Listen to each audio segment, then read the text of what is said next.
जय हिंद साथियों। आज की इस वीडियो में एसएससी जीडी 2026 के एग्जाम को साथियों क्रैक करने के लिए जो कि आपका 23 फरवरी से साथियों आरंभ है, इस एग्जाम को साथियों पूरी तरीके से फिनिश करने के लिए एक ऐसी क्लास का आगाज साथियों मैंने किया है जिस क्लास को अगर आप देख लेते हैं तो आपका आधा पेपर साथियों ऐसे ही हो जाएगा। तो आज की इस वीडियो में साथियों शुरुआत हम लोग करेंगे सबसे पहले हिंदी से, और हिंदी के पूरे 20 सवाल होंगे जैसे आपके एग्जाम में आएंगे। उसके अलावा साथियों जीके और करंट अफेयर के पूरे 20 सवाल होंगे और फिर रीजनिंग के और मैथ्स के 20 सवाल देखेंगे। इस प्रकार आज की इस वीडियो में भी हम लोग पूरे पेपर का हल साथियों देखेंगे। तो आप चेक कीजिए कि इन हिंदी के सवालों में से कितना स्कोर आपका रहता है। कि 13 से 14 सवाल आपके सही रहते हैं। अगर सही रहते हैं तो ये बहुत अच्छी बात है। तो पहला सवाल आपकी स्क्रीन पर है, प्रख्यात का पर्यायवाची आपसे पूछा जा रहा है। तो प्रख्यात को साथियों हम लोग प्रसिद्ध कहते हैं ना, प्रसिद्ध आपके सवाल का बिल्कुल सही जवाब हो जाएगा। उसके बाद देखिए अगला सवाल कह रहे कि शुद्ध वर्तनी वाले शब्द का चयन कीजिए, यानी कि आपको बताना है गगनचुंबी कैसे लिखा जाता है। ये तो गगनचोबी लिखा हुआ है, ये चुंबी लिखा हुआ है गगनचुंबी। गगनचुंबी की अगर बात करें मैं कहूंगा जैसे इसमें लिखा हुआ है वैसे साथियों लिखा जाता है गगनचुंबी, ठीक है ना। तो वैसे तो ये तो दोनों ही सेम है, लेकिन मैं आपको बता देता हूं जैसे ऑप्शन नंबर सी वाला है वैसे लिखा जाता है गगनचुंबी। उसके बाद देखिए अगला सवाल आपकी स्क्रीन पर है, कह रही कि मीनाक्षी को अपने किए की कुल्हाड़ी मिलेगी। खाली जगह वाले सवाल आते हैं साथियों लगभग 2 से 3 सवाल एसएससी जीडी में स्पेशली। तो मीनाक्षी को अपने किए की गुड़िया मिलेगी ये होना चाहिए, या पुरस्कार मिलेगा या सजा मिलेगी। तो यहां पर साथियों सजा शब्द आना चाहिए, मीनाक्षी को अपने किए की सजा मिलेगी। उसके बाद देखिए अक्ल पर पत्थर पड़ना, इस मुहावरे का मतलब क्या होता है? अक्ल को पत्थर पर रखना नहीं, अक्ल को पत्थर से मारना नहीं, बुद्धि भ्रष्ट हो जाना। बिल्कुल सही साथियों, अक्ल पर पत्थर पड़ना यानी कि बुद्धि भ्रष्ट हो जाना। उसके बाद देखिए अगला सवाल है, कह रहे कि जैसे ही अध्यापक महोदय आए कक्षा जंगली हो गई ये होगा, कक्षा शांत हो गई ये होगा, कक्षा भक्त हो गई या कक्षा पागल हो गई। तो आपको यहां पर अगर बात करें आपका जवाब अगर ऑप्शन नंबर बी है तो बिल्कुल करेक्ट है, क्योंकि जैसे ही अध्यापक आए कक्षा शांत हो गई ये साथियों पूरा वाक्य होगा। उसके बाद देखिए एक शब्द आपको दे रखा है विभूति। विभूति शब्द का साथियों पर्यायवाची आपसे यहां पर पूछा जा रहा है। तो विभूति को प्रतिभूति कह सकते हैं, सुंदरता कह सकते हैं, अनुभूति कह सकते हैं, नहीं साथियों इसको ऐश्वर्य कह सकते हैं, ये आपको ध्यान रखना है। उसके अलावा विभूति को साथियों दौलत भी कह सकते हैं, संपत्ति संपदा भी कह सकते हैं, धन भी कह सकते हैं, रुपया पैसा भी कह सकते हैं साथियों विभूति को या ऐश्वर्य को। उसके बाद देखिए अगला सवाल आपकी स्क्रीन पर है, करके दिए गए वाक्य में रेखांकित खंड को प्रतिस्थापित करने के लिए सबसे उपयुक्त विकल्प का चयन करिए। अब मुझे अभी अपना गृह कार्य पूरा करने हैं, नहीं तो गुरुजी से डांट पड़ेगी। आपको बताने कि अगर ये गलत है ग्रीन वाला तो इसकी जगह पर साथियों क्या आएगा। तो मैं कहूंगा गृह कार्य पूरी करने हैं ये होगा नहीं, गृह कार्य पूरा करना है ये होगा। बिल्कुल साथियों, मुझे अभी अपना गृह कार्य पूरा करना नहीं तो गुरुजी से डांट पड़ेगी, ऑप्शन नंबर बी वाला यहां पर प्रतिस्थापित होकर आएगा। उसके बाद देखिए साथियों सही वर्तनी वाले शब्द के बारे में पूछा जा रहा है कि अल्पायु कैसे लिखा जाता है। तो जैसे ऑप्शन नंबर डी में लिखा हुआ है साथियों ऐसे अल्पायु लिखा जाता है। अगला देखिए साथियों एक मुहावरा है, कह रहे कि उल्लू बनाना, इस मुहावरे का मतलब क्या होता है? तो उल्लू की तरह जागना नहीं साथियों, मूर्ख बनाना। बिल्कुल साथियों उल्लू बनाना यानी कि मूर्ख बनाना, आंसर जिनका बी है तो बिल्कुल सही है। अगला सवाल आपकी स्क्रीन पर है, कह रहे कि दिए गए वाक्य का वो भाग याद करिए जिसमें कोई त्रुटि है। समाज में रहकर शक्तिशाली लोगों से बैर जाना ठीक नहीं होता। इसमें साथियों त्रुटि कहां पर है ये आपको कुल मिला के साथियों बताना है। चलिए देखिए बैर जाना ठीक नहीं होता, बैर करना ठीक नहीं होता, ये होना चाहिए था। तो बैर जाना यहां पर गलत है, पूरा वाक्य आपका ये होना चाहिए था कि समाज में रहकर शक्तिशाली लोगों से बैर करना ठीक नहीं होता, ये होगा, ये नहीं होगा साथियों। खैर उसके बाद देखिए अगला सवाल कह रहे कि सही वर्तनी वाले शब्द का चयन करिए, यानी कि जन्मांध कैसे लिखा जाता है। जन्म अंध कह लो, या देखिए जन्मंध तो नहीं होता है, जन्माद भी नहीं होता है, ये भी नहीं होता है। मैं कहूंगा जन्मांध ऐसे लिखा जाता है जैसे आपका ऑप्शन नंबर बी में लिखा हुआ है। कह रहे कि धनुष से मछली का आंख पर निशाना लगाया, यहां पर भी वही चीज है, प्रतिस्थापित आपको करना है ना। चलिए देखिए कह रहे कि अर्जुन ने धनुष से मछली का आंख पर निशाना लगाया। मछली का नहीं होना चाहिए, मछली की होना चाहिए। क्या होना चाहिए साथियों? मछली की होना चाहिए। तो देखिए कहां पर लिखा हुआ है ऐसा, धनुष से मछली की आंख पर, धनुष से मछली को आंख पर गलत, के आंख पर गलत साथियों, मछली से धनुष की गलत। मैं कह सकता हूं कि धनुष से मछली की आंख पर निशाना लगाया अर्जुन ने, ये होना चाहिए था। उसके बाद देखिए अगला सवाल आपकी स्क्रीन पर है। साथियों मैं आपसे रिक्वेस्ट करूंगा कि अगर आपने अभी तक इस वीडियो को लाइक नहीं किया है तो तो एक लाइक का बटन दबा दीजिए और चैनल पर अगर आप लोग नए हैं तो चैनल को भी आप लोग तुरंत साथियों सब्सक्राइब कर लीजिए। अगर आप वाकई में अपने एग्जाम को साथियों क्रैक करना चाहते हैं तो इस चैनल को जरूर सब्सक्राइब कर लीजिए, क्योंकि परीक्षा तिथि आपकी आ चुकी है, 23 फरवरी से आपकी परीक्षाएं आरंभ हैं। उसके बाद देखिए साथियों, उत्कृष्ट का आपसे विलोम पूछा जा रहा है। साथियों क्या हो, देखिए परीक्षा में आपसे पूछा जा सकता है कि कृष्ण का विलोम क्या होता है, तो कृष्ण का विलोम शुक्ल होता है। कष्ट का विलोम आपको मालूम होना चाहिए, कष्ट का विलोम साथियों सुख होता है, ठीक है ना। अगर बात उत्कृष्ट की करेंगे तो उत्कृष्ट का विलोम साथियों निकृष्ट होता है और निकृष्ट का विलोम क्या होता है, उत्कृष्ट होता है। उसके बाद देखिए अगले नंबर का सवाल है, आपसे कह रहे हैं कि एक आंख न बहाना, इस मुहावरे का मतलब क्या होता है। जरा भी अच्छा ना लगना, एक आंख से देखना बहुत अच्छा लगना या काना होना, मैं कहूंगा जरा भी अच्छा ना लगने को कहा जाता है एक आंख न बहाना। उसके बाद देखिए नेक्स्ट नंबर का क्वेश्चन है, कह रहे कि पुलिन का, पुलिन लिखा हुआ है, पुलिन का पर्यायवाची आपसे यहां पर पूछा जा रहा है। तो पुलिन की अगर बात करते हैं साथियों, पुलिन का मतलब क्या होता है, पुलिन को हम लोग क्या साथियों तीर भी कहते हैं। पुलिन को तीर भी कहा जाता है, पुलिन को साथियों किनारा भी कहा जाता है और पुलिन को कगार भी कहा जाता है। इसलिए सही जवाब आपका जो होगा वो ऑप्शन नंबर डी के साथ जाएगा। अगला क्वेश्चन आपकी स्क्रीन पर है, करके ज्योति ने एक नमकीन गीत सुनाया, ये होना चाहिए। ये ज्योति ने एक मधुर गीत सुनाया या खट्टा गीत सुनाया या ठंडा गीत सुनाया, मैं कहूंगा ज्योति ने एक मधुर गीत सुनाया, ये होना चाहिए था। स्तुति की बात चल रही है, स्तुति का साथियों विलोम आपसे पूछा जा रहा है, क्या होगा। देखिए अगर हम बात करते हैं याद, याद का विलोम अगर आपसे परीक्षा में पूछे तो आपको बताना है भूल, याद का विलोम भूल होता है।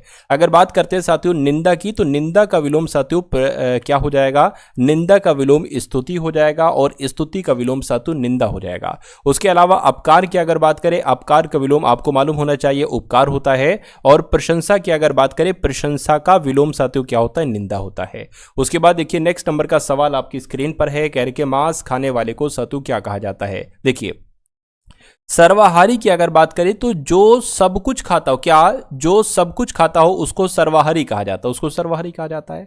अगर बात करते हैं जो मांस खाता है उसको सातु मांसाहारी कहा जाता है। अल्पाहारी की बात करें, जो बहुत कम खाता हो उसको अल्पाहारी, और शाकाहारी जो साग सब्जी वगैरह खाता हो उसको शाकाहारी कहा जाता है। तो ये चारों आप लोग सातु याद रखेंगे। उसके बाद देखिए जो भूमि उपजाऊ ना हो, क्या सातु, जो भूमि उपजाऊ ना हो उसके लिए एक शब्द यहां पर सातु क्या हो सकता है बताइए। तो उसको तो बंजर कहा जाता है, जो भूमि उपजाऊ नहीं होती है। अगला सवाल आपकी स्क्रीन पर है, आपसे कहा जा रहा है कि दिए गए वाक्य में रेखांकित खंड को प्रतिस्थापित करने के लिए सबसे उपयुक्त विकल्प का चयन करें। किसी वस्तु को तब तक नहीं फेंका जाता अब तक उसकी आवश्यकता बनी रहती। तो यहां पर आपको बताना अब तक थोड़ी ना जाना चाहिए, जब तक आना चाहिए, जब तक उसकी आवश्यकता बनी रहती। तो यहां पर जब कहां पर लिखा हुआ है, जब, तो ऑप्शन नंबर ए में लिखा हुआ है, यानी कि ऑप्शन नंबर ए आपके इस क्वेश्चन का बिल्कुल करेक्ट आंसर हो जाएगा। उसके बाद देखिए अगला क्वेश्चन आपकी स्क्रीन पर है और मैं आपसे बता दूं तो अब आपके 20 सवाल हो चुके हैं और 20 सवाल GK GS plus current affair के साथ बाकी है। तो इन सवालों को भी आप लोग बहुत आराम से और बहुत अच्छे तरीके से देख लीजिएगा। चलिए तो 20 सवालों में से चेक कीजिए कि 11 से 12 आप सवाल कर पाते, अगर कर पाते तो ये बहुत अच्छी बात है। और ये सवाल भी बहुत इंपॉर्टेंट है एसएससी जीडी 2026 के लिए। आपसे पूछा जा रहा है कि जो पोवड़ा नृत्य है ये किस राज्य के प्रदर्शन कला है। तो मैं कहूंगा ये पोवड़ा नृत्य महाराष्ट्र में किया जाता है, आंसर आपका बी होगा। उसके बाद देखिए यानी कि आगरा घराने के सातु संस्थापक कौन थे, तो हाजी सुजान खान इनका नाम है और ये आगरा घराने के सातु संस्थापक थे। सारस कहाँ का सातु राज्य पक्षी है, तो मैं कह सकता हूँ सारस तो उत्तर प्रदेश का राज्य पक्षी है। उसके बाद देखिए हिट रिफ्रेश नामक पुस्तक के सातु लेखक कौन है, तो इनका नाम सत्य नडेला है और सत्य नडेला साहिब हिट रिफ्रेश नामक पुस्तक के लेखक हैं।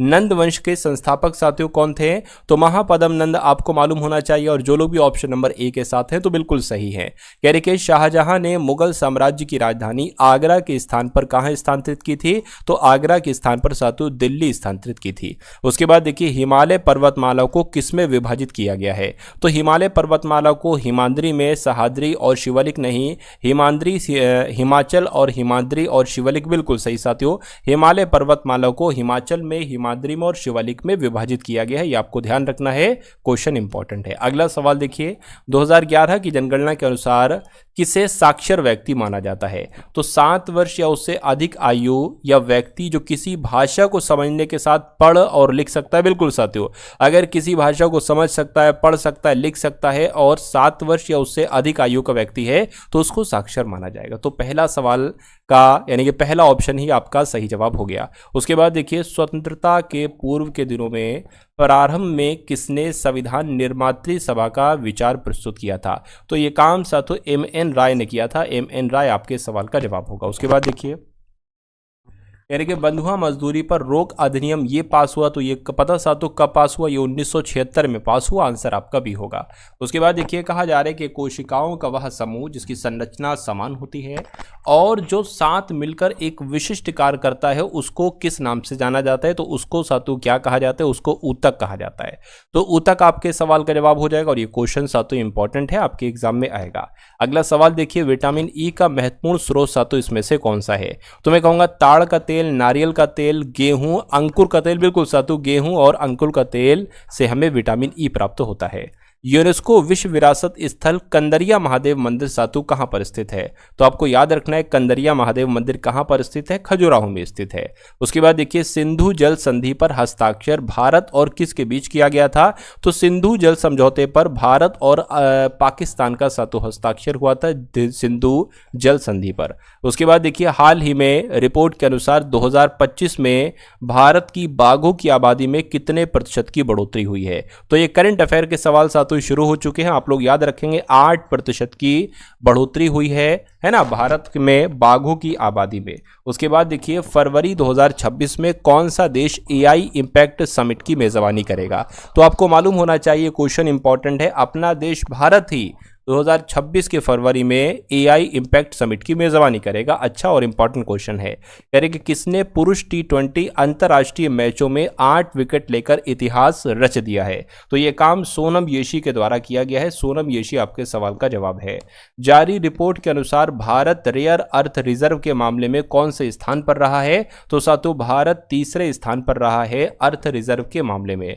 उसके बाद देखिए किस देश की पहली महिला प्रधानमंत्री खालिदा जिया का निधन हुआ है? तो ये कहां की थी साथियों? ये बांग्लादेश की थी, मैं कहूंगा, यानी कि बांग्लादेश की पहली महिला प्रधानमंत्री जिनका नाम खालिदा जिया था, इनका भी हाल फिलहाल में साथियों निधन हो गया है। इजराइल का 2026 का शांति पुरस्कार किसको मिलेगा? ये क्वेश्चन भी साथियों इंपॉर्टेंट है, आप लोग याद रखेंगे, डोनाल्ड ट्रंप साथियों, यानी कि डोनाल्ड ट्रंप को इजराइल का 2026 का शांति का पुरस्कार मिलेगा साथियों, ये बात आप लोग यहां पर याद रखेंगे। अब उसके बाद साथियों यहाँ पर आपके सामने रीजनिंग के क्वेश्चन स्टार्ट हो चुके हैं। आप लोगों को एक बात मैं बता देना चाहता हूं साथियों, आपकी परीक्षा में रीजनिंग के कितने सवाल आएंगे? 20 सवाल आएंगे। और अगर आप टारगेट सिलेक्शन से साथियों तैयारी करते हैं तो मेरा ये टारगेट है, मेरा ये मकसद है कि 20 में से 20 आपके रीजनिंग में तो साथियों सही होना चाहिए। हिंदी की पूरी गारंटी लेता हूं और साथियों रीजनिंग की पूरी गारंटी लेता हूं। अगर इन दो सब्जेक्ट में आपने 20/20 कर दिए तो सिलेक्शन आपका पक्का हो जाएगा, क्योंकि जब रीजनिंग कर लोगे तो मैथ में भी साथियों मैं आपकी इतनी तैयारी करवा दूंगा कि 18-19 साथियों आप बिल्कुल सही कर ले जाओ। एक आध क्वेश्चन की बात अलग है, छूट है, लेकिन ज्यादा गलत नहीं होना चाहिए साथियों। चलिए तो तैयारी आपकी ऐसी कराऊंगा कि आपका सिलेक्शन हो जाएगा। तो रीजनिंग के सवाल शुरू हो चुके हैं साथियों। 41 नंबर का सवाल है, आपसे कहा जा रहा है कि जैसे 24 से 36 बनाया गया है वैसे ही 21 से साथियों यहां पर कौन सा नंबर बनाया जा सकता है? 9, 27, 23, 18, ये आपको बताना है। देखिए अगर यहां पर अगर हम लोग बात करें 24 से 36 कैसे बना है, इसमें कितना बढ़ाया गया है? इसमें साथियों 12 बढ़ाएगा। क्या इसमें भी साथियों 12 बढ़ाया जाएगा? अगर यहां पर 12 बढ़ा दें तो 3 और 3 33 आ जाएगा, लेकिन 33 ऑप्शन में नहीं है, यानी कि ये लॉजिक हमारा सही नहीं होगा। अच्छा अगर इन दोनों नंबर को जोड़ दे, इसके 2 और 4 को जोड़ दे तो 6 बनता है, और 6 से इसका एक संबंध है। क्या संबंध है? 6 का स्क्वायर साथियों 36 होता है। उसी प्रकार अगर हम इन नंबर को जोड़ दें तो साथियों 3 नंबर बन जाएगा, और 3 का स्क्वायर साथियों क्या होता है? 3 3 9 होता है। तो 9 अगर ऑप्शन में है, बिल्कुल साथियों ऑप्शन में हो, ऑप्शन नंबर ए वाले में है, तो जिनका आंसर ऑप्शन नंबर ए के साथ है तो बिल्कुल सही है। अगला सवाल आपकी स्क्रीन पर, यानी कि अंग्रेजी वर्णमाला में अक्षर एम के ठीक बाएं ओर कौन सा अक्षर आता है? इस टाइप के भी सवाल आपसे पूछे जाएंगे। एक चीज मैं इसमें और ऐड कर दूं, आपसे ये भी पूछा जा सकता है कि अंग्रेजी वर्णमाला में अक्षर एम के बाएं तीसरा नंबर कौन सा है, या दाएं चौथा नंबर कौन सा है, या 5वां नंबर कौन सा है, कुछ भी आपसे पूछा जा सकता है। मान लीजिए साथियों ये हमने यहां से क्या लिखी, ए से जेड तक लिखी, तो एम की अगर बात करें, एम कहीं ना कहीं साथियों एम यहां पर आएगा, और एम की पोजीशन क्या होती है? 13 नंबर पर साथियों एम होता है। उसके बाद क्या, एम के बाद एन ओ पी क्यू, ठीक है ना। तो अब अगर बात करें एम के दाएं तरफ साथियों कौन होगा? एक सेकेंड, एम के दाएं तरफ अगर बात करें एम एन हो जाएगा, और एम के बाएं तरफ कौन होगा साथियों? एल होगा। तो एम के ठीक बाएं पूछा गया है, एम के बाएं एल होता है, और एल कौन से ऑप्शन में लिखा हुआ है? ऑप्शन नंबर बी में लिखा हुआ है। ठीक है ना। उसके बाद देखिए अगला क्वेश्चन आपकी स्क्रीन पर है। आपसे कहा जा रहा है कि शब्द जस्टिफाई में ऐसे कितने अक्षर युग्म हैं जिसमें प्रत्येक के बीच उतने ही अक्षर छूटे हैं जितने के उनके बीच अंग्रेजी वर्णमाला में होते हैं। सबसे पहले इस सवाल को आप लोग समझ लीजिए कि आखिर ये सवाल कह क्या रहा है। तो इस सवाल को सबसे पहले मैं आपको समझा देता हूं। देखिए यहां पर अगर साथों हम लोग बात करते हैं, जैसे कि मान लीजिए मैंने यहां पर लिखा ए सी और फिर मैंने लिख दिया यहां पर बी और मैंने यहां पर लिख दिया डी।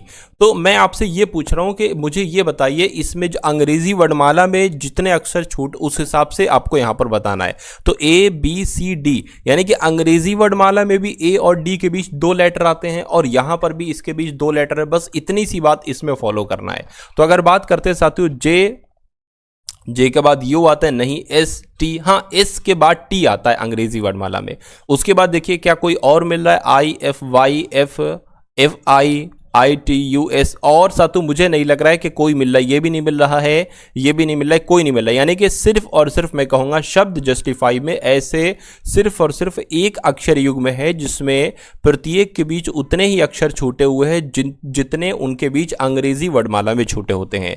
तो यहां पर आपका जवाब एक हो जाएगा, एस और टी। उसके बाद देखिए अगला क्वेश्चन आपकी स्क्रीन पर है, कह रहे कि ए डी ई आर, क्या एक शब्द है ए डी ई आर के अक्षरों से कितने सार्थक शब्द बनाए जा सकते हैं जबकि प्रत्येक अक्षर केवल एक बार प्रयोग करना है। अब यहां पर आपको 4 लेटर दे दिए गए हैं, ए डी ई आर। आपको बताने कि इनसे कौन कौन से वर्ड बन सकते हैं जिनका कुछ मतलब होना चाहिए। सबसे पहले तो यहां पर हम बना सकते हैं D E A R, dear. आप लोग भी सुनते होंगे डियर, डियर मतलब होता है साथों प्रिय, ठीक है ना। उसके अलावा और क्या बना सकते हैं, एक बना सकते हैं रीड, देखिए R E A D, read बना सकते हैं। और एक क्या बन सकता है, एक साथियों डेयर बन सकता है। तो कुल मिला के ये 3 बन सकते हैं। क्या और कोई बन सकता है, मुझे तो नहीं लग रहा और बन सकता है। तो मैं कहूंगा शब्द ए डी ई आर के अक्षरों के कितने सार्थक शब्द बनाए जा सकते हैं, तो मैं कहूंगा 3 सार्थक शब्द बनाए जा सकते हैं जबकि प्रत्येक अक्षर केवल एक बार ही प्रयोग किया जाए। तो आंसर आपका डी होगा। उसके बाद देखिए अगले नंबर का साथियों सवाल आपकी स्क्रीन पर है। देखिए इस सवाल को और बताइए आपका जवाब क्या होगा। आपके सामने साथियों यहां पर नंबर सीरीज का सवाल, अच्छा सॉरी, एक असंगत यहां पर आपसे पूछा जा रहा है कि एक असंगत है, बस उस असंगत वाले का आपको साथियों क्या करना है, चयन करना है। चलिए भाई, तो कैसे साथियों इस सवाल को आप लोग कर सकते हैं फटाफट एक बार आप लोग मुझे बता दीजिए। देखिए अगर बात करते हैं यहां पर सबसे पहले 0 है, उसके बाद 8 है, उसके बाद सातु 54 है, और उसके बाद 192 है, और फिर उसके बाद 525 है, और उसके बाद 1080। आप कोशिश किया कीजिए मुझसे पहले आंसर देने की। तो देखिए अगर 0 से 8 पर जाए तो मैं कहूंगा 8 बढ़ेगा, फिर तो यहां पर बहुत ज्यादा हो रहा है ना, बहुत ज्यादा हो रहा है। 54 192 कैसे सातु यहां पर कैसे क्या हो सकता है। चलिए देखिए मुझे इतना पता है कि 54 की अगर बात करें या 192 की अगर बात करें, है ना, देखिए अगर हम सातों यहां पर अगर 27 का डबल कर देते हैं तो ये 54 आ जाएगा। अगर हम यहां पर सातों 64 का ट्रिपल कर देते हैं, 64 की गुणा 3 से कर देते तो 192 आ जाएगा, है ना। तो यहां पर अगर बात करें, यहां पर साथियों क्या होगा, यहां पर अगर बात करें 8 की, क्या साथियों 8 की गुणा अगर 1 से कर देते तो यहां पर आ जाएगा। तो आपको कुछ समझ में यहां पर साथियों आ रहा है, अगर आ रहा है तो बहुत अच्छी बात है। देखिए ये हो गया 2 का क्यूब गुणा 1 से कर दी, ये हो गया 3 का क्यूब गुणा 2 से कर दी, ये हो गया साथियों 4 का क्यूब गुणा 3 से कर दी। तो अब मेरे हिसाब से यहां पर क्या आना चाहिए, यहां पर आना चाहिए 5 का क्यूब प्लस गुणा 4 से कर दी, है ना। तो 5 का क्यूब पहले तो करिए, 5 का क्यूब गुणा 4 से कर दी, तो 5 का क्यूब कितना होता है साथियों 125 होता है। इसकी गुणा अगर आप 4 से करोगे तो कितना आ जाएगा, 4 पंजे आपका 20 आ जाएगा, 4 दूना 8, 9 10 आ जाएगा, 4 के 500 आ जाएगा। लेकिन यहां पर कितना लिखा हुआ है, 525 लिखा हुआ है। चलिए कोई दिक्कत, मान लीजिए 500 यहां पर। अब अगला देखिए, अब यहां पर 6 आना चाहिए, यानी कि 6 का क्यूब आना चाहिए और गुणा उसकी 5 से होना चाहिए। अगर ये चीज करके 1080 आ गया तो हमारा जवाब बिल्कुल सही हो जाएगा। तो 6 का क्यूब कितना होता है साथियों 216 होता है शायद, है ना। 216 की गुणा जरा 5 से करिए, 5 छंग आपका 30 हो जाएगा, 8 हो जाएगा, 5 दूना 10, बिल्कुल साथियों वही आ गया है। तो मैं कहूंगा यहां पर 525 नहीं आएगा बल्कि 500 आएगा। और यही बात आपसे भी पूछी गई थी कि असंगत कौन सा है, तो मैं कहूंगा 525 असंगत है। और 525 कहां पर लिखा हुआ है, ऑप्शन नंबर सी में लिखा हुआ है। तो जिनका आंसर ऑप्शन नंबर सी के साथ है तो बिल्कुल करेक्ट है। उसके बाद देखिए अगला सवाल आपकी स्क्रीन पर है, कह रहे कि राजीव दक्षिण दिशा की ओर चल रहा है। मैं आपको सबसे पहले दिशाएं बता देता हूं। मान लीजिए आप एग्जाम हॉल में बैठे, आपको नहीं पता दक्षिण पूर्व पश्चिम पूर्व वगैरह किधर है, आप हमेशा इसको एक ही चीज फॉलो करेंगे। आप मान लीजिए यहां पर बैठे हैं तो ये ऊपर वाली दिशा आपकी हमेशा उत्तर होगी, आपकी नीचे वाली दिशा हमेशा क्या होगी साथियों, दक्षिण होगी। सीधे हाथ वाली दिशा आपकी हमेशा पूर्व होगी और ये साथियों दिशा आपकी पश्चिम होगी, ठीक है ना। अगर बात करते हैं सीधा हाथ, मान लीजिए आपसे कहा जाए दाएं मुड़िए, तो दाएं का मतलब क्या होता है, सीधे हाथ पर मुड़ता है होता है। और उल्टे हाथ का मतलब क्या होता है साथियों, बाएं दिशा होता है, बाएं दिशा। ये दोनों चीजें आप लोग याद रखेंगे। तो मान लीजिए अभी आप यहां पर है, कह रहे कि राजीव दक्षिण दिशा की ओर चल रहा है, तो आप यहां पर है दक्षिण दिशा की ओर चलना है, यानी कि नीचे की तरफ जाना है, तो नीचे की तरफ आप गए। कह रहे हैं कि वह 2 बार बाईं ओर मुड़ता है। अब बायां क्या होगा, बायां उल्टा होगा, यानी कि आप इधर अगर जा रहे हैं तो उल्टे हाथ पर मुड़ेंगे, एक बार मुड़ेंगे, एक बार मुड़ेंगे, और 2 बार यहां पर कहा गया 2 बार मुड़ता है तो एक बार और मुड़ जाएंगे, है ना। अब आपका मुंह इस दिशा में है, कह रहे कि फिर वो दाएं ओर मुड़ता है तो अपने सीधे हाथ पर मुड़ता है, यानी कि अब वो इस तरफ देखता है। अब उसके सामने कौन सी दिशा है, तो इस तरफ साथियों कौन सी दिशा है मुझे देखकर बताइए। मान लीजिए आप यहां पर है तो ये दिशा कौन सी, ये दिशा पूर्व है, यानी कि उसके सम्मुख कौन सी दिशा है, तो उसके सम्मुख जो होगी वो पूर्व दिशा होगी। तो पूर्व दिशा आपके सवाल का जो होगा वो बिल्कुल सही और सटीक जवाब हो जाएगा। उसके बाद देखिए अगला सवाल आपकी स्क्रीन पर है। आपसे साथियों यहां पर कहा जा रहा है, बहुत ध्यान से देखिएगा, आपसे कह रहे हैं कि 5 मित्र हैं, एक पंक्ति में बैठे हैं। तो 5 मित्र हैं, 1 2 3 4 और एक साथियों ये 5 मित्र हो गए। उसके बाद कहा जा रहा है कि रमेश हरि के निकटतम दाईं ओर बैठा हुआ है, इंदर रमेश और श्याम के बीच में बैठा है, गोपाल हरि के निकटतम बाईं ओर बैठा है, बीच में कौन बैठा है, यानी कि यहां पर कौन बैठा है ये आपको बताना है। देखिए अब अगर हम इस लाइन को सॉल्व करते हैं सबसे पहले, तो हमें यहां पर हरि दिख रहा है, क्या दिख रहा है, सॉरी हरि नहीं बल्कि रमेश दिख रहा है, और रमेश हमें यहां पर भी दिख रहा है, तो हमारा सही आ जाएगा, यानी कि हमें कॉमन मिल रहा है। तो हरि के निकटतम दाईं ओर बैठा है, आप कहीं पर भी बैठा दीजिए हरि को, मान लीजिए हम बीच में बैठा दें, क्या बीच में बैठा दीजिए। तो हरि के निकटतम दाईं ओर कौन बैठा हुआ है, तो हरि के निकटतम दाएं ओर कौन बैठा हुआ है, रमेश बैठा हुआ है। देखिए कभी भी हम एग्जैक्टली नहीं बैठा सकते, हमें नहीं पता, क्या पता हरि यहां पर आए, क्या पता रमेश यहां पर है, क्या पता रमेश यहां पर है, हरि यहां पर आए। तो हमने शुरुआत कर दी सवाल की। अब हमें अगर इधर एक पोजीशन बढ़ाना होगी तो इधर से हम एक पोजीशन कट कर देंगे, या अगर साथियों हमें एक पोजीशन इधर बढ़ाना होगी तो इधर से हम कट कर देंगे, ठीक है ना, वो तो हमारे ऊपर है।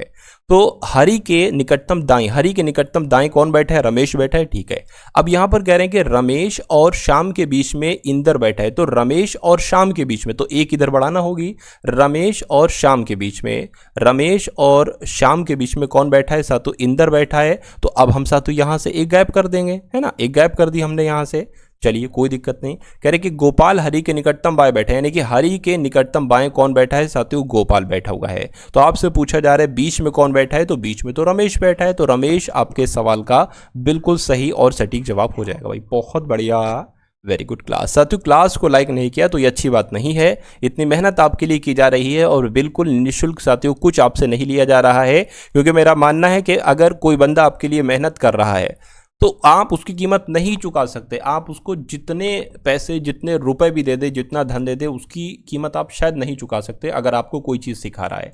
अगर मैं इस चीज़ के लिए आपसे कुछ पैसे लेता हूं तो मेरा मानना है कि जितने पैसे लिए जाएंगे क्या उतनी मेहनत की जाएगी, लेकिन मैं तो आपके लिए अथाह मेहनत कर रहा हूं, है ना। तो मैं कहूँगा साथियों ये जो चीज़ मैं आपको दे रहा हूँ ये आप पैसे से भी अदा नहीं कर सकते, इसलिए मैंने सोचा कि इसको बिना किसी शुल्क के आपको दिया जाए, है ना, बिना किसी शुल्क के आपको दिया जाए, क्योंकि इसकी कीमत तो साथियों कुछ बनती नहीं है ना। चलिए कोई दिक्कत नहीं साथियों, अगर मेरी तरफ से अपने पास से पैसा लगेगा इन सब चीज़ों के लिए, पूरे मैनेजमेंट के लिए, तो मैं दूंगा, लेकिन आपकी तैयारी करवाऊंगा। अगर मेरे ठीक है ना। मेरे बिहाफ से अगर हजारों लोगों का सिलेक्शन हो जाता है, मैक्सिमम लोग सातु सिलेक्ट हो जाते हैं और सिलेक्ट होंगे। पिछले सालों में भी बहुत सारे हजारों के हजार हिसाब से सातु सिलेक्ट हुए बच्चे एसएससी जीडी में। उससे पहले भी हुए, तैयारी करवाई थी, उससे पहले भी हुए, लगातार, क्योंकि एसएससी जीडी की वैकेंसी हर साल लगभग आती है। तो हजारों बच्चे सातु हर साल सिलेक्ट होते हैं। तो मेरा मानना है कि आपने अगर अंतिम रूप से, क्योंकि अंतिम दृढ़ निश्चय आपका होना चाहिए और तैयारी साथ हमारे साथ होना चाहिए, तो मिलकर ये दोनों चीजें सिलेक्शन बनती हैं। ठीक है ना। आपको भी जिम्मेदार थोड़ा बनना होगा, क्योंकि मैं पढ़ा रहा हूं, मैं आपके पास आकर आपको डंडा मारकर नहीं पढ़ा सकता, मैं यहां से पढ़ाऊंगा। आपको पढ़ना होगा साथियों, पूरे कंसंट्रेशन के साथ पढ़ना होगा, तभी आपका सिलेक्शन हो पाएगा।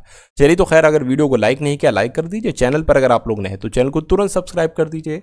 अब अगले नंबर का सवाल आपकी स्क्रीन पर है। आपसे कहा जा रहा है कि रोशन हार्दिक से लंबा है, हार्दिक सुशील से छोटा है, निशा हैरी से लंबी है किंतु हार्दिक से छोटी है निशा। ठीक है, सुशील रोशन से छोटा है, बताइए सबसे लंबा कौन है, ये आपको यहां पर बताना। देखिए बहुत प्यारा सवाल है ये। यहां पर कहा गया है कि हार्दिक से लंबा रोशन है, तो जितना कहा गया है उतना कर लीजिए। हार्दिक से लंबा रोशन है और हार्दिक सुशील से छोटा है। ये क्या, हार्दिक जो है ना ये सुशील से छोटा है। ठीक है, तो एक काम करिए साथियों, हार्दिक की अगर बात करें तो कहा गया हार्दिक सुशील से छोटा है, तो हार्दिक जो है ना ये सुशील से छोटा हो गया। यहां पर कह रहे थे रोशन हार्दिक से लंबा है, रोशन जो है हार्दिक से लंबा है, तो रोशन यहां पर आ जाएगा, है ना। रोशन हार्दिक से लंबा है और हार्दिक सुशील से छोटा है, कोई दिक्कत नहीं। ये जो दो जिस तरफ दिख रहे हैं वो बड़ा वाला, यानी कि रोशन बड़ा है, उससे छोटा सुशील है, उससे छोटा हार्दिक है। कह रही कि निशा हैरी से लंबी है किंतु हार्दिक से छोटी, यानी कि निशा जो है ना ये हार्दिक से छोटी होगी। निशा हार्दिक से छोटी होगी तो निशा यहां पर आ जाएंगी। ठीक है ना। उसके बाद कह रहे हैं कि निशा हैरी से लंबी, यानी कि निशा जो है ना ये हैरी से लंबी, यानी कि हैरी यहां पर आ जाएंगी किंतु हार्दिक से छोटी है। ठीक है, हार्दिक से छोटी है निशा। कहने कि सुशील रोशन से छोटा है, सुशील जो है ना रोशन से छोटा, ये बात भी क्लियर हो गई, सुशील रोशन से छोटा है। बताइए सबसे लंबा कौन है, तो मैं कहूंगा सबसे लंबा रोशन है। तो रोशन आपके इस सवाल का बिल्कुल सही जवाब हो जाएगा। उसके बाद देखिए अगले नंबर का सवाल आपकी स्क्रीन पर है। करके पिछड़े वर्ग के अशिक्षित लोग नियुक्त शिक्षित हैं। देखिए पिछड़े वर्ग के अशिक्षित कितने लोग नियुक्त किए गए हैं, ये आपसे पूछा जा रहा है। ये जो ट्रायंगल में आपको नंबर दिख रहे हैं ना, ये सारे शिक्षित लोग हैं, जैसे कि 8, 11, 3 और 6। अगर सर्किल की बात करें तो सर्किल में साथियों जितने लोग नियुक्त हैं वो यहां पर हैं, जैसे कि 6, 3, 5, 7। छोटे वाले सर्किल की अगर बात करें तो इसमें पिछड़ा वर्ग के लोग हैं, 17, 11, 3, 5। देखिए मैं आपको एक सवाल दे रहा हूं, अगर मैं आपसे पूछूं ऐसे कितने पिछड़े वर्ग के लोग हैं जो नियुक्त भी हैं, तो मैं कहूंगा यहां पर 5 एक ऐसा नंबर आ रहा है जो कि पिछड़ा वर्ग के अंतर्गत भी है और नियुक्त के अंतर्गत भी है, तो 5 हो जाएगा, है ना। अगर मैं आपसे पूछूं ऐसे कितने लोग हैं जो पिछड़ा वर्ग हैं और शिक्षित हैं, तो 11 नंबर आ जाएगा, क्योंकि फिर 3 जो होगा ना 3 नियुक्त होगा। अगर मैं आपसे ये पूछूं कि ऐसे कितने पिछड़ा वर्ग के लोग हैं जो शिक्षित हैं लेकिन नियुक्त नहीं है, तो ये 3 नहीं आएगा, तो फिर 11 आएगा सिर्फ। समझ गए। अब सवाल की तरफ बढ़ते, कह रहे कि पिछड़े वर्ग के अशिक्षित कितने लोग नियुक्त हैं। पिछड़े वर्ग के है ना अशिक्षित। अब यहां पर कहा जा रहा है अशिक्षित यानी कि शिक्षित नहीं होना चाहिए, तो आंसर हमारा इसमें से नहीं होना चाहिए, क्योंकि अशिक्षित शब्द जोड़ दिया जो कि शिक्षित ना हो। तो ऐसे कितने लोग हैं, पिछड़ा वर्ग भी हैं और नियुक्त भी है, तो मैं कहूंगा सिर्फ और सिर्फ वो 5 नंबर है जो पिछड़ा वर्ग भी है और नियुक्त भी है लेकिन शिक्षित नहीं है। तो 5 आपके सवाल का जो होगा वो बिल्कुल सही जवाब हो जाएगा। उसके बाद देखिए अगला सवाल साथों आपकी स्क्रीन पर है, इस सवाल को देखिए और बताइए आपका जवाब क्या होगा। देखिए इस सवाल को अगर बात करें, इसको ट्रिक से अगर करने की कोशिश करें कि निम्नलिखित में से कौन सा रंग पीले रंग के विपरीत है। पीला रंग कहां पर है, पीला रंग का विपरीत पीला ये है, तो पीला रंग का विपरीत क्या होगा, नीचे होगा। जैसे कि ये ऊपर है, ऊपर वाला है, ऐसे नीचे वाला आपको बताना है। तो हमें अभी क्या पता, लेकिन हमें इतना तो है पता कि भाई साहब अगर पीला यहां पर है तो पीले का विपरीत नारंगी नहीं हो सकता, नीला नहीं हो सकता। पीला यहां पर है तो पीले का विपरीत नारंगी नहीं हो सकता, गुलाबी नहीं हो सकता। पीला यहां पर है तो पीले का विपरीत नीला नहीं हो सकता, लाल नहीं हो सकता। पीला यहां पर है तो पीले का विपरीत लाल नहीं हो सकता, गुलाबी नहीं हो सकता। अब देखिए पीले का विपरीत लाल और गुलाबी नहीं हो सकता, तो लाल नहीं हो सकता, गुलाबी नहीं हो सकता पीले का विपरीत। पीला यहां पर है तो पीले का विपरीत नीला और लाल भी नहीं हो सकता, तो नीला भी नहीं हो सकता, लाल भी नहीं हो सकता। अब बचा क्या, सिर्फ और सिर्फ बैगनी बचा, यानी कि पीले का विपरीत क्या हो जाएगा साथू, बैगनी हो जाएगा, और यही आपका जवाब हो जाएगा।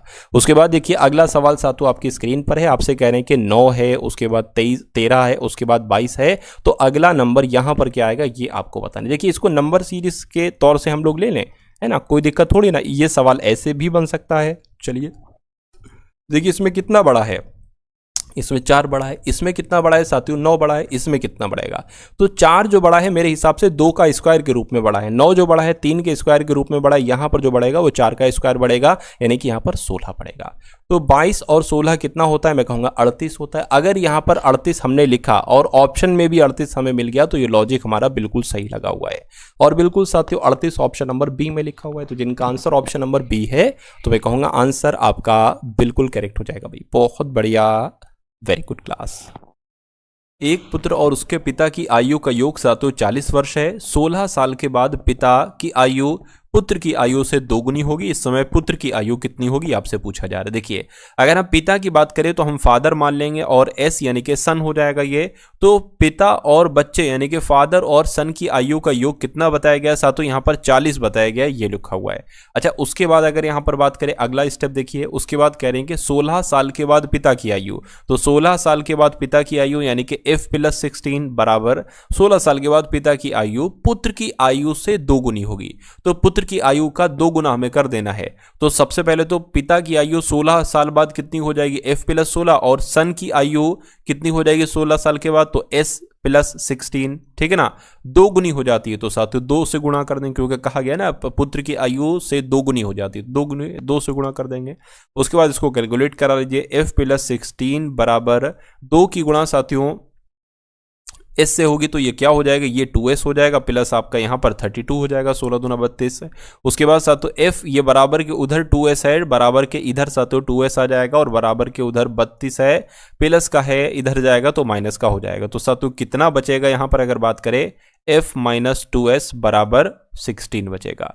तो अगर बात करते हैं पहली इक्वेशन आपकी साथियों ये हो गई और दूसरी इक्वेशन आपकी ये हो गई, दोनों को रख दीजिए, f + s यानी कि फादर और सन 40 हो जाएगा, और अगर बात करते हैं फादर - 2s बराबर साथियों 16 हो जाएगा। इतनी बात क्लियर है। अब देखिए आप ये प्लस का है, ठीक है ना, ये प्लस का है तो ये माइनस का कर लेंगे, ये प्लस का कर लेंगे और ये माइनस का कर लेंगे। तो 40 में से 16 जाएगा, कितना बचेगा मुझे बताइए साथियों। यहां पर अगर बात करें तो 24 बचेगा, है ना, कितना बचेगा 24 बचेगा।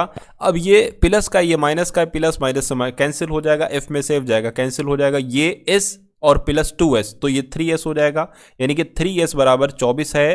तो s बराबर साथियों कितना होगा, 24/3 होगा, कटेगा तो 8 आ जाएगी, यानी कि s की अगर बात करें तो ये कौन है, ये सन है, यानी कि ये पुत्र है। तो पुत्र की आयु कितनी आ जाएगी साथियों, 8 वर्ष आ जाएगी। और यही तो आपसे पूछा गया कि पुत्र की आयु कितनी है, तो पुत्र की आयु हमने s मानी थी और s की वैल्यू 8 वर्ष आई है। तो जिनका आंसर ऑप्शन नंबर सी के साथ है तो बिल्कुल सही हो जाएगा। उसके बाद देखिए अगला सवाल आपकी स्क्रीन पर है, देखिए और बताइए आपके सवाल का जवाब साथियों क्या होगा। आपसे कहा जा रहा है कि एक घड़ी 12 बार बजने में 33 सेकंड का समय लेती है, बताइए 7 बार बजने में कितना समय लेगी।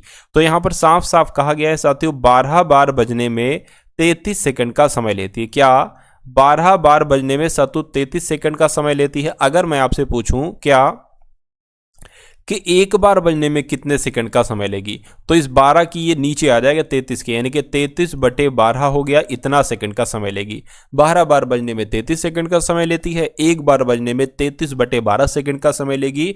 तो ये कह रहे हैं कि 7 बार बजने में कितना समय लेगी, तो इसकी भी गुणा साथियों 7 से करा दो और इसकी भी गुणा 7 से करा दो। तो जब साथियों 33/12 गुणा 7 से गुणा कराओगे तो ये आ जाएगा 7 बार बजने में जो समय लेगी वो ये आ जाएगा। तो इसको आप कैलकुलेट कर दीजिए, 3 चौक 12, 3 एकम 3, 3 एकम 3, यानी कि 77/4 यहां पर आ जाएगा, है ना। इसको और कैलकुलेट करिए, 4 से अगर कट करें तो 4 एकम 4 हो जाएगा, 4 एकम 4 हो जाएगा, जाएगा कितना साथियों 3 जाएगा, 37 हो जाएगा, 4 नीम आपका कितना हो जाएगा 4 नीम आपका साथियों 36, तो 19 सेकंड का समय लेगी। तो 19 सेकंड नहीं है, लगभग 18 सेकंड है। तो 18 सेकंड साथियों आपके सवाल का जो होगा वो बिल्कुल सही और सटीक जवाब हो जाएगा। कहीं कह रहे कि 3 व्यक्ति की औसत आयु 33 वर्ष है, उनकी आयु का अनुपात 2:3:4 के अनुपात में है, तो उनमें से सबसे बड़े की आयु आपसे पूछी जा रही कितने वर्ष होगी, यानी कि सबसे बड़े की आयु कितनी है साथियों, 4 है, 4 अनुपात में है, तो इस 4 अनुपात की वैल्यू आपको बताना है। अगर हम बात करें साथियों, देखिए 2x हो जाएगा, 3x हो जाएगा और 4x हो जाएगा, और कह रहे कि इन सबकी आयु का जो अच्छा औसत यहां पर दे रखा है, यहां पर कह रहे कि 3 व्यक्तियों की औसत आयु अगर 33 वर्ष है, तो अगर मैं आपसे पूछूं कि 3 व्यक्तियों की कुल आयु का योगफल कितना होगा, तो 3 गुणा कर दीजिए, इसमें 3 गुणा कर दीजिए, क्योंकि 3 व्यक्ति है ना, तो आपको पता चल जाएगा 3 3 9 3 3 9, यानी कि 3 व्यक्तियों की औसत आयु, 3 व्यक्तियों की कुल मिलाकर आयु कितने निकलेगी, 99 वर्ष निकलेगी। तो 3 व्यक्तियों का ये अनुपात हमें दे रखा है, तो इनकी कुल मिला के आयु कितनी हो जाएगी, 99 वर्ष हो जाएगी। अब इसको प्लस करिए जरा, 3 और 2 5 और साथियों 4 9x, यानी कि 9x बराबर 99 आ जाएगा, x बराबर साथियों 99/9 आ जाएगा, और x बराबर 9 कम 9 9 कम 9 यानी कि 11 आ जाएगा। तो सबसे बड़े की आयु कितनी है साथियों, 4x है, यानी कि 4x की वैल्यू आपको बताना है, x की वैल्यू 11 है, तो मैं कहूंगा साथियों क्या हो जाएगा, 4 × 11 हो जाएगा, यानी कि 44 वर्ष जो आयु आएगी वो सबसे बड़े की आयु आएगी। और ऐसा कहां पर लिखा हुआ है, ऐसा आपका ऑप्शन नंबर सी में लिखा हुआ है। समझ में आया साथियों, बढ़िया लगा ये सवाल, अच्छे लेवल का क्वेश्चन था ये। उसके बाद देखिए अगले नंबर का सवाल आपकी स्क्रीन पर है, आपसे कहा जा रहा है, ये भी बहुत इंपॉर्टेंट क्वेश्चन है साथियों आपकी परीक्षा के लिए। आपसे यहां पर कहा जा रहा है कि एक मछली वाला धारा के विरुद्ध 2 किलोमीटर की दूरी 20 मिनट में तय करता है तथा 15 मिनट में लौट आता है। देखिए 2 चीजें होती हैं, अगर कोई व्यक्ति या मछली वाला धारा के साथ साथ जा रहा है, नदी में एक होता है शांत जल, उसमें कोई धारा की गति नहीं है, लेकिन पानी अगर शांत नहीं है, पानी अगर ठहरा नहीं है, पानी अगर किसी तरफ बह रहा है, तो वो क्या हो जाएगा, धारा के साथ हो जाएगा। तो धारा के साथ और धारा के विरुद्ध, अब मान लीजिए पानी आ रहा है आपकी तरफ, आप जा रहे हो, मतलब पानी, मान लीजिए अगर पानी की धारा जो है ना वो पूरब की तरफ जा रही है और आप पूरब की तरफ जा रहे हो, तो आपकी चाल तेज होगी, ज्यादा होगी, धारा की चाल प्लस हो जाएगी। लेकिन अगर पानी जा रहा है पूरब की तरफ, आप जा रहे हो पश्चिम की तरफ, तो फिर क्या होगा साथियों, तो आप थोड़ा धीमे चलोगे, है ना। चलिए, तो यहां पर साथियों सबसे पहले कहा गया है कि एक मछली वाला धारा के विरुद्ध 2 किलोमीटर की दूरी 20 मिनट में तय करता है। सबसे पहले साथियों यहां पर जब समय आपको दूरी आपको 2 किलोमीटर में दे रखी है, तो समय मिनट में नहीं होगा, समय को भी साथियों घंटे में बदलना पड़ेगा। तो अगर 20 मिनट को घंटे में बदलेंगे तो साथियों आपको 20 60 से भाग करानी पड़ेगी, 1/3 यहां पर आ जाएगी, यानी कि 1/3 घंटे साथियों यहां पर हो जाएगा। चलिए कोई दिक्कत नहीं है। उसके बाद साथियों यहां पर अगर हम लोग बात करें,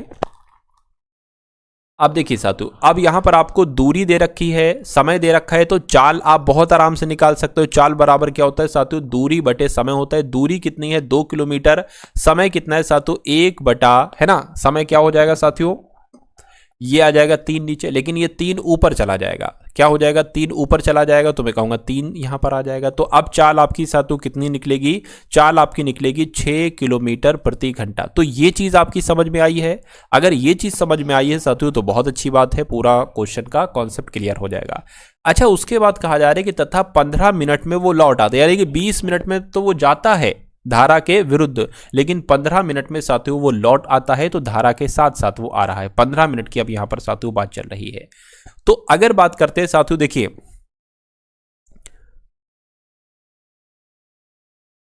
दूरी कितनी है, दूरी तो वही होगी साथियों, 2 किलोमीटर की दूरी होगी, है ना। 15 मिनट की अगर बात करें, 15 मिनट की अगर बात करें, ये आपका साथियों 15 हो जाए, और इसको साथियों 60 से हमें क्या गुणा हमें यहां पर करा लेनी होगी, ठीक है ना। तो ये देखिए 15 कम 15, 15 चौका आपका 60, 4 दूना 8 हो जाएगा। यानी कि अगर बात करते अब चाल कितनी निकल कर आई है, अब चाल आपकी साथियों 8 किलोमीटर प्रति घंटे की निकल कर आई है। बस फर्क क्या है, ये धारा के साथ वाली चाल है और ये धारा के विरुद्ध वाली चाल है। तो धारा की गति आपसे, कभी भी धारा की गति अगर आपसे पूछी जाए और आप धारा के विरुद्ध चाल निकालने और धारा के साथ चाल कितनी है वो निकालने, तो बहुत आसान हो जाता है सवाल का जवाब देना। क्या हो जाता है ये मैं साथियों आपको बता दे रहा हूं, है ना। धारा के साथ जो चाल अगर बात करें यानी कि 8 और 6 इन दोनों का डिफरेंस निकाल लोगे और 2 से इसको भाग कर दोगे तो कितना आ जाएगा साथियों, यहां पर अगर बात करें 2/2 यहां पर साथियों आ जाएगा, ठीक है ना। और 2 से कट होगा जाए साथियों 1 आ जाएगा, यानी कि यहां पर 1 किलोमीटर प्रति घंटा जो होगी वो धारा की चाल कहलाई जाएगी। और ऐसा कहां पर लिखा हुआ है, ऐसा आपका ऑप्शन नंबर सी में लिखा हुआ है। एक ट्रेन जिसकी रफ्तार 72 किलोमीटर प्रति घंटा है, जो 200 मीटर लंबे एक प्लेटफॉर्म को 22 सेकंड में पार कर सकती है। तो ट्रेन की लंबाई आपसे पूछी जा रही 7 मीटर में। तो ये सवाल बहुत इंपॉर्टेंट है, ऐसा कॉन्सेप्ट है जो कॉन्सेप्ट सातों आपके एग्जाम में आता है। अच्छा, यहां पर अगर बात करें सब कुछ सेकंड में मीटर में दे रखा है और आंसर भी सातों आपका मीटर में है। तो ये जो ट्रेन की रफ्तार है, ट्रेन की चाल है, ये किलोमीटर प्रति घंटे में क्या कर रही है, इस चाल को यानी कि रफ्तार को मीटर प्रति सेकंड में तब्दील करो। तो 72 किलोमीटर प्रति घंटे को अगर आप सातों मीटर प्रति सेकंड में चेंज करोगे तो 5/18 से आपको गुणा कराना पड़ेगी। हर किलोमीटर प्रति घंटा की चाल को मीटर प्रति सेकंड में बदलने के लिए 5/18 से ही गुणा कराई जाती है। तो 18 का 18, 18 चौक 72, 4 की गुणा 5 से होगी। तो चाल सातों कितनी आ जाएगी, चाल आपकी जो आ जाएगी 4 पंजे 20 यानी कि 20 मीटर प्रति सेकंड। तो ये चाल आ गई। अच्छा, यहां पर समय कितना दे रखा है, समय आपको सातों कितना दे रखा है, साफ साफ समय दे रखा है 22 सेकंड। तो समय कितना दे रखा है 22 सेकंड का। तो चाल है, समय है, तो दूरी क्यों नहीं निकाल रहे हो, तो दूरी निकाल लो साथियों फटाफट। यानी कि दूरी बराबर क्या होता है, चाल गुणा समय। चाल है 20, समय है साथियों 22 सेकंड। तो दूरी आपकी कितनी निकल आएगी, कितने मीटर की दूरी निकल आएगी, 2 दूना 4, 2 दूना 4 यानी कि 440 मीटर की दूरी है। तो देखिए, अच्छा अब कभी भी अगर सवाल में किसका जिक्र किया जाए, प्लेटफॉर्म का जिक्र किया जाए, ट्रेन का जिक्र किया जाए, तो जो दूरी होती है ना साथियों, वो दूरी क्या होती है, देखिए दूरी की अगर बात करें, दूरी 440 मीटर है। ये क्या है, ये ट्रेन प्लस प्लेटफॉर्म है, ट्रेन प्लस प्लेटफॉर्म की लंबाई है। ये क्या है, ये ट्रेन प्लस प्लेटफॉर्म की लंबाई होगी साथियों, ये 440 मीटर जो कि दूरी होगी। तो अब यहां पर एक काम देखिए साथियों, 200 आपसे पूछा जा रहा है ट्रेन की लंबाई क्या होगी, तो ट्रेन की लंबाई आपसे पूछी जा रही है। अच्छा, प्लेटफॉर्म की लंबाई यहां पर आपको दे रखी है कि 200 मीटर लंबा एक प्लेटफॉर्म है। तो 200 मीटर लंबा प्लेटफॉर्म है, ट्रेन की लंबाई आपसे पूछी जा रही है और दोनों को मिलाकर, ट्रेन प्लस प्लेटफॉर्म को मिलाकर साथियों 440 है। तो ट्रेन की लंबाई निकालना तो बहुत आसान है। 400 में से साथियों 440 में से 440 में से 200 घटा दीजिए, कितना बचेगी, मैं कहूंगा साथियों 240 मीटर आ जाएगी और ये ट्रेन की लंबाई होगी। 240 मीटर कहां पर लिखी हुई है, ऑप्शन नंबर बी में लिखी हुई है। उसके बाद देखिए अगला सवाल आपकी स्क्रीन पर है, आपसे कह रहे हैं कि ये क्या लिखा हुआ है साथियों, ये मैं बता देता हूं साथियों, 22.5 मीटर यानी कि 22.5 मीटर प्रति सेकंड को गति में बदलिए, यानी कि किलोमीटर प्रति घंटे में बदलिए। अभी मैंने आपको बताया था कि किलोमीटर प्रति घंटे में अगर चाल होती है और उसको मीटर प्रति सेकंड में बदलना होता है तो 5/18 से गुणा करनी होती है। लेकिन अगर मीटर प्रति सेकंड में चाल आ जाए और उसको किलोमीटर प्रति घंटे में बदलना हो तो 18/5 से उसकी गुणा कराना पड़ती है, जस्ट इसका उल्टा। तो यहां पर अगर बात करें 22.5 है, ये मीटर प्रति सेकंड में है, किलोमीटर प्रति घंटे में बदलना है तो साथियों क्या आपको कराना पड़ेगा, आपको 18/5 से इसकी गुणा कराना पड़ेगा। 18/5 से इसकी गुणा करें। अच्छा, पॉइंट हटा देंगे साथियों, 0 बढ़ जाएगा। अभी आपका हो जाएगा 225 गुणा 18/50 हो जाएगा। तो 5 से कट कर लीजिए, 5 एकम 5, 5 चौक आपका 20, 5 पंजे कितना इतना हो जाएगा। अच्छा, 0 से हटा के साथियों पॉइंट आ जाएगा, यानी कि 18 की गुणा 45 से कराकर एक नंबर के बाद पॉइंट लगा दीजिएगा। 18 पंजे 90 उठाया जाएगा, 18 चौक 72 हो जाएगा, 0 आ गया, 11 आ गया, 8 यानी कि 81 आ जाएगा और 81 किलोमीटर प्रति घंटा होगा अगर हम 22.5 मीटर सेकंड की गति को किलोमीटर प्रति घंटा में बदलें। उसके बाद देखिए नेक्स्ट नंबर का सवाल आपकी स्क्रीन पर है, देखिए सवाल को और बताइए आपका जवाब साथियों क्या होगा। आपसे यहां पर कहा जा रहा है कि एक नल एक जलाशय को 6 घंटे में पूरी तरह से भर सकता है, दूसरा नल उसी जलाशय को 8 घंटे में पूरी तरह से भर सकता है। यदि दोनों नल एक साथ खोल दिए जाएं तो जलाशय को पूरा भरने में कितने घंटे का समय लगेगा। देखिए अगर बात करते हैं साथियों, जो पहला जलाशय, 2 जलाशय इसमें है, पहला जलाशय और दूसरा जलाशय। पहला जलाशय जो भरता है वो 6 घंटे में भर देता है और दूसरा जलाशय जो भरता है वो 8 घंटे में इसको साथियों भरता है। अगर हम बात करते हैं एक ऐसा नंबर ले लीजिए जो कि 6 और 8 से कटे, असल में वो नंबर क्या होगा, वो नंबर होगा जो जलाशय होगा ना साथियों, उसमें कितना पानी आएगा वो नंबर बताएगा। तो बताइए साथियों कौन सा होगा, 48 ले लें, हाँ 6 अट्ठे 48 हो जाएगा और 8 छंग 48 हो जाएगा। तो ये क्या है, ये है मैं कहूँगा इसमें टोटल पानी कितना आता है जलाशय में, 48 आता है। और पहला अगर बात करते, पहला वाला जलाशय साथियों 1 घंटे में 8 लीटर पानी भरता है मान लेते हैं, और दूसरा वाला जलाशय 1 घंटे में साथियों 6 लीटर पानी भरता है।